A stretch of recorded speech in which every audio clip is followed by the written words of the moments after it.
días, buenas tardes, buenas noches, depende de la hora a la que nos estén escuchando. Esto es L de Lengua, es el número 159. Yo soy Francisco Herrera y estoy grabando desde España, desde Cádiz. Y al otro lado de Zoom, desde Warwick, nada más y nada menos, tenemos a Raquel Navas. Hola, Raquel. Hola, buenas.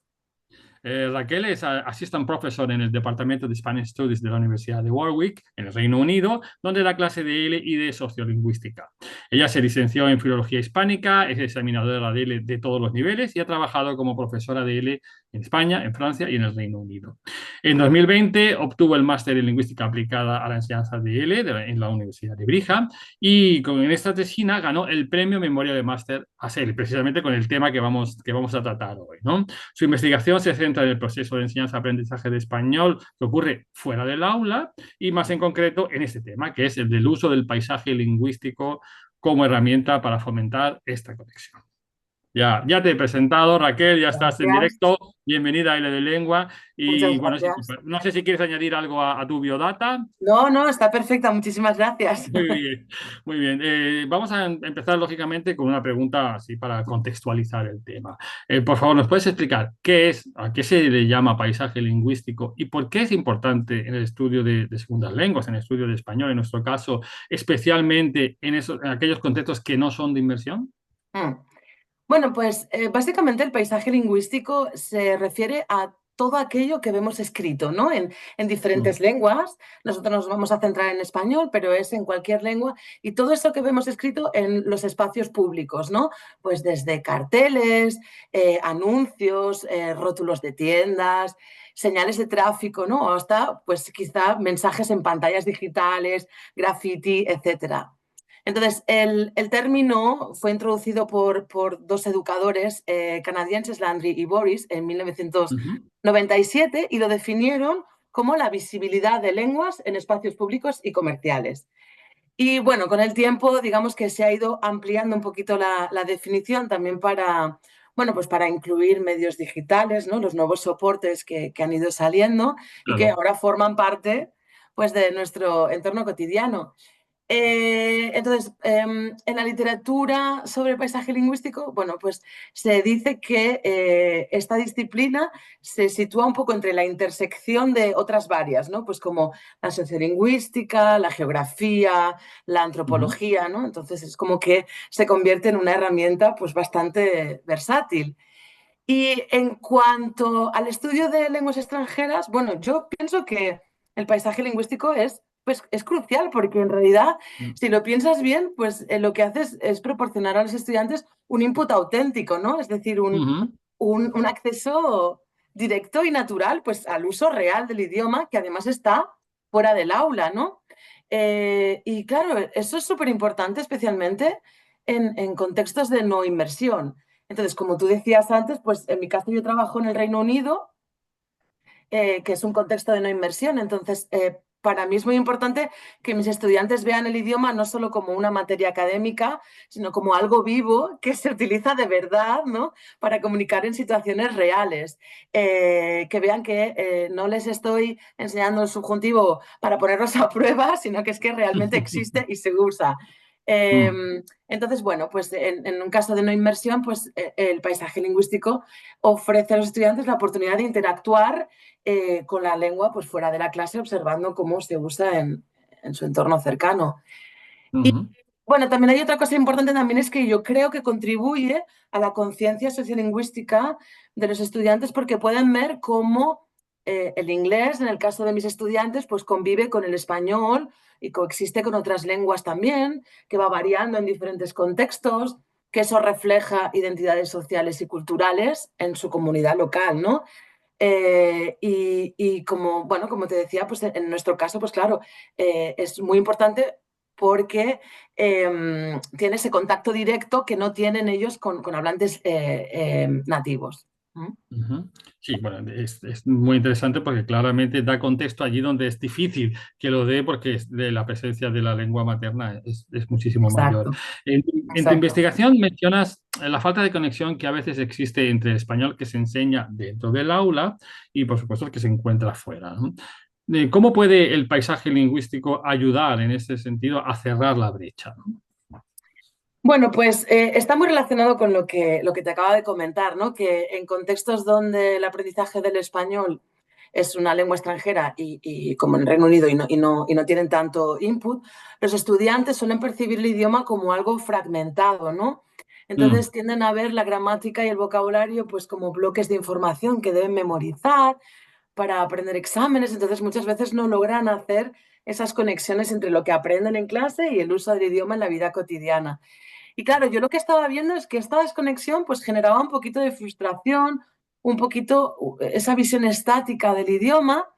Entonces, el paisaje lingüístico yo creo que ayuda a cerrar esta brecha, bueno, porque le expone a los estudiantes a ejemplos tangibles, ¿no? Del español ujú, y sobre todo, importante, en su entorno, es su entorno inmediato.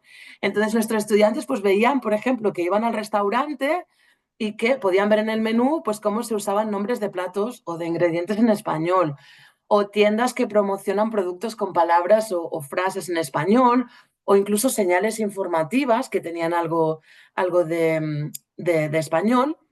Entonces, eso es precisamente lo que nosotros queríamos. Entonces, hicimos un proyecto con estudiantes en los que, pues el proyecto consistía precisamente en documentar eso, ¿no? ujú.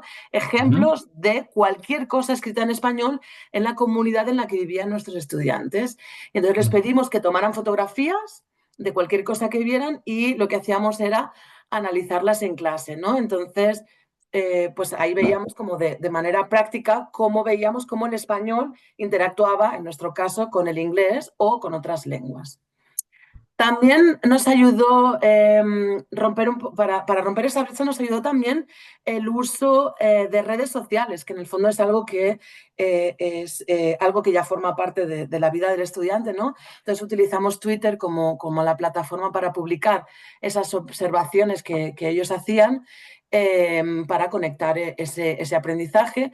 Y bueno, eso ayudaba también a que desarrollaran un poquito de conciencia crítica, ¿no? Sobre el uso Ujú, del idioma, cómo se integraba en el entorno multicultural del Reino Unido. Y, ujú. y fíjate, es curioso porque en la literatura sobre paisaje lingüístico lo que nos dice es que el paisaje lingüístico lo que hace es proporcionar visibilidad a las lenguas, ¿no? Y eso Sí. hace que, bueno, que se favorezca la motivación en el estudiante, ya que, bueno, pues el estudiante habrá visto que el español forma parte de su contexto, a pesar de vivir en el Reino Unido, de su día a día, de su vida, y como decíamos Ujú, antes, pues que la lengua que estudia, ese español que estudia, no es un concepto suelto que mide su capacidad de estudio, sino que, bueno, que está interconectado pues, con la cultura, con la realidad y con las que pues, puede interactuar o jugar, ¿no? Y bueno, creo que por último diría también que ha ayudado a romper esa brecha porque ha sido muy interesante que el paisaje lingüístico nos ha aportado mucha flexibilidad, tanto en el aula como fuera de ella, porque lo que hemos visto es que en cada proyecto y en cada curso, las fotografías que han tomado nuestros estudiantes han sido diferentes y han ujú. mostrado partes sin explorar del uso del español en el Reino Unido, con lo cual eso ha sido increíblemente útil y bueno, y nos da muchísimas posibilidades para el futuro. Claro, claro, está. Es evidente que es una forma de input que además bueno, el profesorado no puede controlar, ¿no? Porque hay mucho de casualidad, ¿no? De, como tú dices, de Exacto. encuentro, de sorpresa, de incluso probablemente te enseñe cosas que tú no habías visto o no pensabas que existieran, ¿no? Y en ese Totalmente. sentido, entiendo que hay mucho de aprendizaje fortuito, ¿no? ¿Y qué tipos de aprendizajes de ese estilo pueden surgir cuando los estudiantes interactúan con el paisaje lingüístico? Pues fíjate, en realidad todo, absolutamente todo lo que Claro. aprenden es fortuito, ¿no? Porque si nos pensamos, o sea, si pensamos en el concepto de aprendizaje fortuito, claro, es un aprendizaje que ocurre de manera no intencionada, ¿no? Es decir, Ujú, que los estudiantes adquieren nuevos conocimientos sin haber tenido la intención expresa de hacerlo. Y claro, si lo piensas, nuestros estudiantes no caminan por las calles con la idea de aprender, ¿no? De esos textos que ven en público. Con lo cual, en el contexto del paisaje lingüístico, han interactuado con el español sin buscar activamente aprender, pero al observar esos ejemplos, pues han desarrollado nuevas competencias, tanto ujú. lingüísticas como culturales, ¿eh?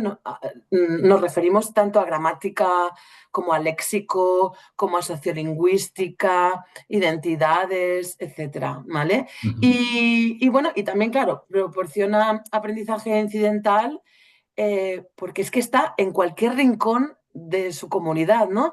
Y claro, que los alumnos se den cuenta de que su entorno vital es también un aula de español, creo que más aprendizaje incidental que eso no existe, Claro. ¿no? Bueno, como tú estás comentando, hay situaciones en las que el paisaje lingüístico es muy evidente, que lo vas a ver, por ejemplo, en un restaurante mexicano, en un bar español, y ahí, claro, lógicamente, el aprendiz espera encontrarse ese input, ¿no? Pero estoy seguro de que hay otras situaciones, ¿no? En tu estudio, que analizas el uso del español en el paisaje lingüístico en Reino Unido, pues seguro que has encontrado hallazgos sorprendentes, muy significativos sobre la presencia del español en ese contexto, ¿no? Mm. Pues sí, la verdad es que sí. Nos hemos encontrado varias joyas, la verdad, pero una de las cosas, la primera cosa que me sorprendió fue un poco la disparidad entre la percepción que tenían los estudiantes y la realidad, ¿no? O sea, tenían unas percepciones antes de empezar con este proyecto sobre que la presencia del español, bueno, era nula en nuestra Ujú. comunidad y que decían que, bueno, que solo se podrían encontrar muestras en Londres, ¿no? Digamos que tenían esa percepción de, pues por ser la capital, la ciudad más multicultural. Entonces, no solamente con eso, sino, o sea, localización, el tipo de mensajes que recibiríamos. Entonces, fue como muy interesante ver que cuando ya empezaron a aprender y a reflexionar de forma consciente sobre el paisaje lingüístico, fue a partir de ahí cuando empezaron, ¿no?, a asombrarse de todo lo que estaban encontrando Claro. en su Ujú. comunidad. Empezaron a Pero, tirar del hilo, ¿no? Mm. ¿perdona? Empezaron a tirar del hilo. Exacto, exacto, exacto. Así fue, exacto. Entonces, ya así como en cuanto a ejemplos más concretos, así de joyas, como te decía, bueno, la primera sería una fotografía, mira, la voy a compartir con vosotros para que la podáis ver. A ver, eh,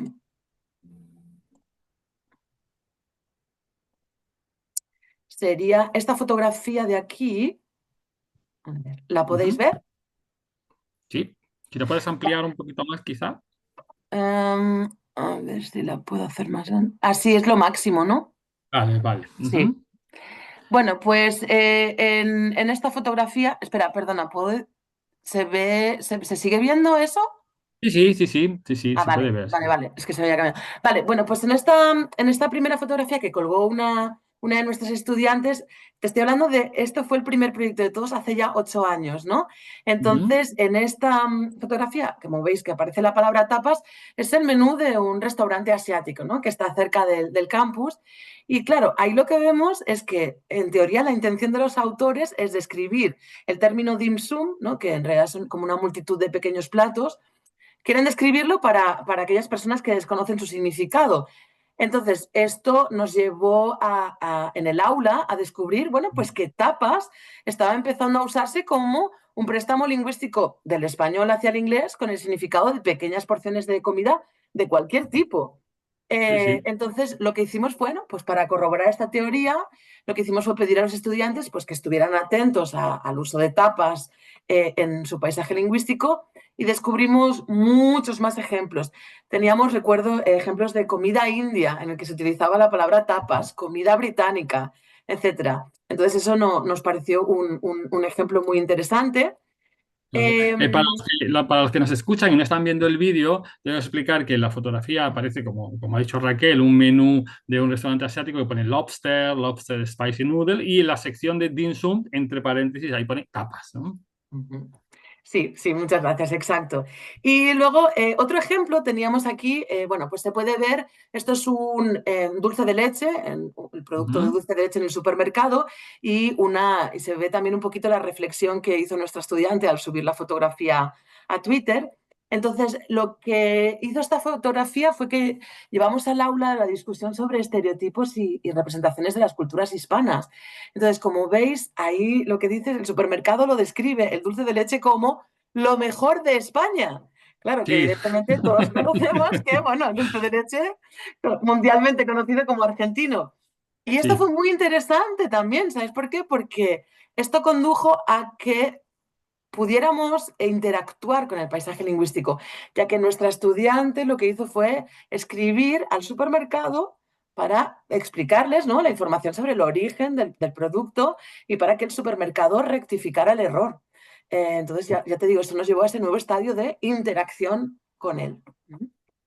Sí, sí, además, bueno, incluso tiene alguna, en la imagen se puede ver que pone, además de Best of Spain, dulce de leche, ¿no? Creo que ya se han contagiado con la Che todo.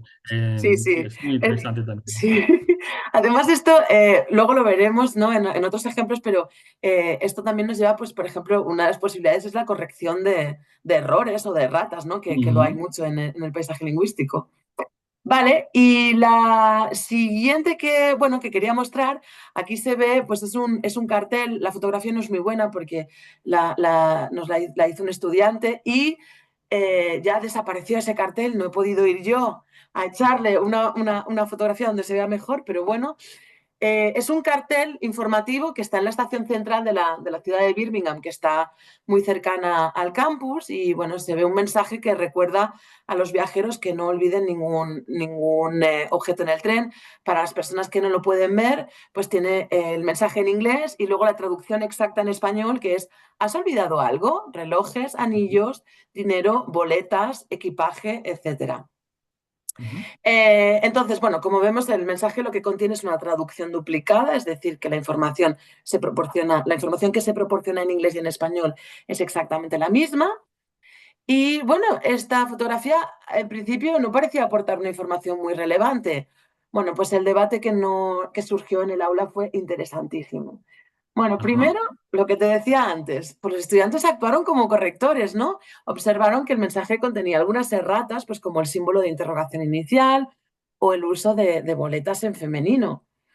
Y luego esto, Ujú. claro, nos llevó también, pues, a debatir las diferentes variedades del español. Entonces, Claro. claro, por proximidad geográfica con España, lo que solemos encontrar es muchas muestras de la variedad del español peninsular. Pero bueno, el uso de boletas o boletos indica que quizá podría ser una variedad hispanoamericana.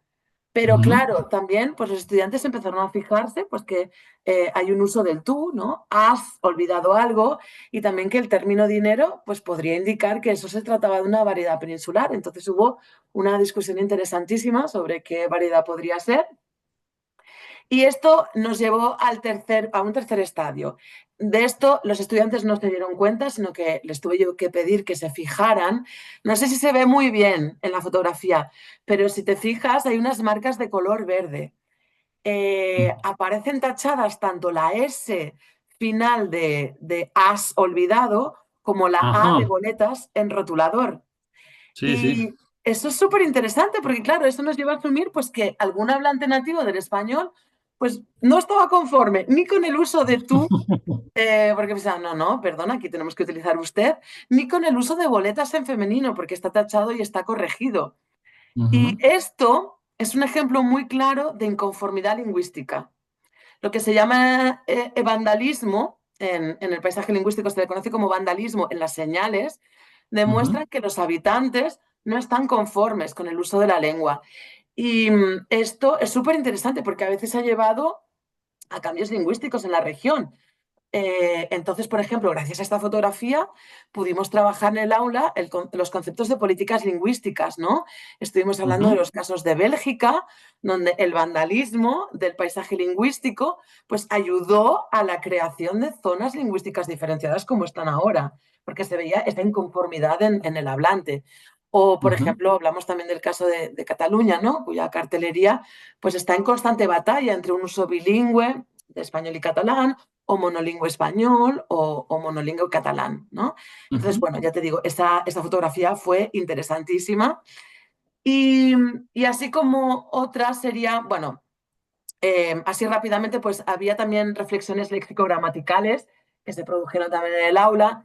Hubo dos muy curiosas, y era que, bueno, pues por ejemplo, estudiantes que se referían a vocabulario nuevo que habían aprendido, pero sobre todo hubo una muy interesante, que es que, bueno, sabes que la cerveza Coronita, creo que solo es en España donde se llama Coronita y que en el resto de países se Ujú. llama Corona, porque creo que estaba Sí, registrado, ¿no?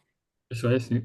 Sí, pues entonces fue muy interesante porque nuestra estudiante encontró unas botellas de Coronita en el supermercado, pero tenían un tamaño inferior al que suelen tener.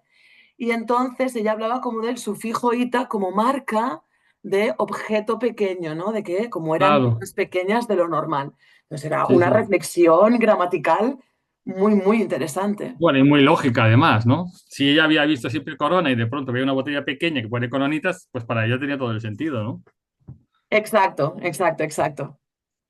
Muy bien, pues veo que da mucho juego, que además pones en marcha muchas estrategias, ¿no? Y precisamente de eso vamos a hablar, ¿no? Tú has mencionado que el paisaje lingüístico puede ofrecer un input auténtico y valioso, por supuesto, para los estudiantes. ¿Qué estrategias recomiendas a los profesores para que saquen partido de este recurso en el aula? Bueno, pues como habéis visto en los ejemplos que he mencionado, bueno, hemos identificado varias cosas, tanto gramática, léxico, como préstamos lingüísticos, términos nuevos. Reflexionamos sobre diferentes variedades del español, sobre culturas hispanas, pero es que hay infinitas posibilidades. Ujú, Em, Porque es que, claro, proporciona oportunidades únicas, porque ya os digo, cada año hemos encontrado cosas diferentes. Entonces, ¿cómo utilizarlo de manera efectiva o de manera, o algunas maneras que hemos visto nosotros en clase? Bueno, pues, por ejemplo, para repasar nuevos conocimientos de léxico o de gramática o adquirir nuevos, ¿no? Entonces, por ejemplo, algunos estudios pedían a esos estudiantes, por ejemplo, en contextos de inmersión, si estamos estudiando, no sé, el imperativo, bueno, pues sacar los estudiantes fuera del aula y que tomaran fotografías de imperativos que vieran en el paisaje lingüístico. O ujú, incluso, pues, por ejemplo, en niveles más básicos, esto está en los estudios de Esteban Ramos, pues, por ejemplo, en un nivel muy básico, pues pedir a los estudiantes que echen fotografías de cualquier palabra que ellos ya hayan adquirido, ¿no? Por ejemplo, en la segunda semana de clase, por ejemplo, ¿no? También sirve pues para corrección de errores, como decía antes, de ratas, corrección de ortografía. También lo hemos utilizado, como os decía, como información para que nos dé información sociolingüística, de variedades del español. Por ejemplo, veíamos esto de boletas, ¿no? O boletos, pero también ujú. encontramos un ejemplo muy interesante y es que, como decía, aquí solemos tener, sobre todo por proximidad geográfica, muestras del español peninsular, pero encontramos una muestra de un cartel que era cuidado, piso mojado, ¿no? Ujú, Eh, perdón. Y también, pues, uso de otras lenguas, ¿no? En el paisaje lingüístico, especialmente en esas zonas que son bilingües. Con otras formas de utilizarlo de manera efectiva, debates, ¿no? Reflexiones claro. críticas. Pues pedir a los estudiantes pues, que debatan sobre el uso del español en espacios públicos, ¿no? Como por qué se usa el español y no el inglés aquí, o qué percepciones culturales están detrás de esto. Bueno, preguntas que puedan llevar a los estudiantes a cuestionar pues, sus propios estereotipos y preconcepciones, ¿no? Sobre el español. Y es que, claro, una de las cosas más importantes es que el paisaje lingüístico lo que hace es fomentar aprendizaje autónomo porque son ellos mismos quienes encuentran las Claro. muestras, ¿no? Entonces, Ujú. claro, ahí se pueden trabajar pues, muchísimas competencias, habilidades investigadoras y siempre, bueno, pues con muestras de lenguas reales que eso, como os decía, que tienen como infinitas posibilidades. Cada año podemos Ujú. encontrar cosas diferentes. Muy bien, muy bien. Bueno, pues está claro que además el paisaje lingüístico no solo tiene un valor comunicativo, lingüístico en sí, sino también todo lo que hay detrás, toda la cultura que representa y que muestra, ¿no? ¿De qué manera crees que el paisaje lingüístico puede enriquecer la enseñanza de la cultura en un curso de español? Pues mira, justamente esta era una de las cosas que buscaba con este proyecto que hago con mis estudiantes y es que en el contexto en el que estamos, en Ujú, las universidades británicas se produce una distinción muy grande entre lo que es una asignatura de lengua y lo que es una asignatura de cultura.